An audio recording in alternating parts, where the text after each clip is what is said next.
So let's start with Kelvin-Planck statement. So basically what it tells is things get wasted in whatever one tries to do.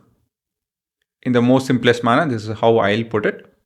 Of course, official statement is that it is impossible to construct a device that operates in a cycle and converts the heat absorbed from a single reservoir completely into work.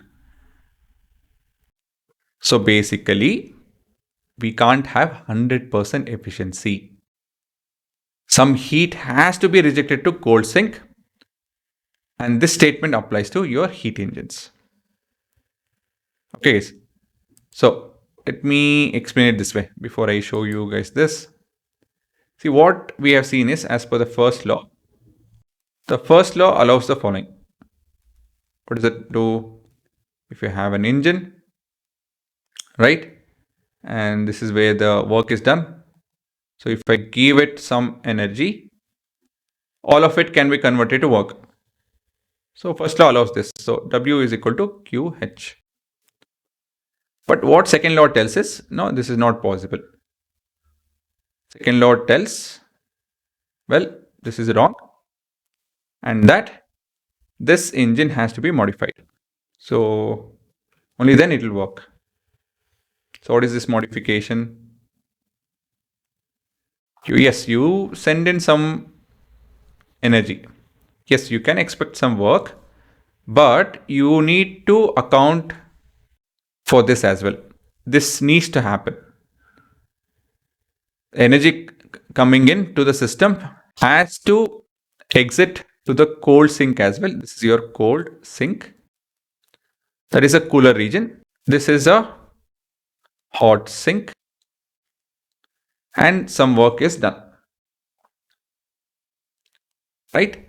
For example, you have your heat sink, for example, would be your fuel getting burnt. And you have your vehicle giving out some of the energy to the surrounding, that is atmosphere. And the work is the vehicle moving. So this can be an example. That's all. That's all Kelvin-Planck statement talks about. Right? Does it make sense? So let's have a look. Suppose we have a heat absorption of Q, work produced is W, then first law allows W is equal to QH. But it's not possible for a cyclic process, and that's what the second law talks about. So the second law restricts that complete conversion of heat into work is not possible in a cyclic process. That returns to the starting point. That's the point of cyclic process. Instead, W is equal to QH minus QC. Some heat QC must be rejected to the cold sink. Again, all the keywords. See, here I made it very simple. The keywords includes cycle, single reservoir, all of that, heat sink, cold sink, all of those words you need to use. So generally, this is the diagram you get to see in your books.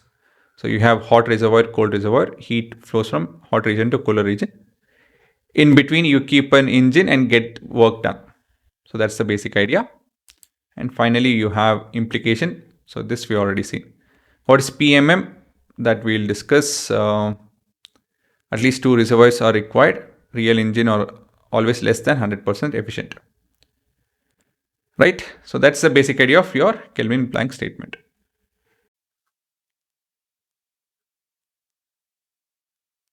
Okay, so in place of this, you can start with this.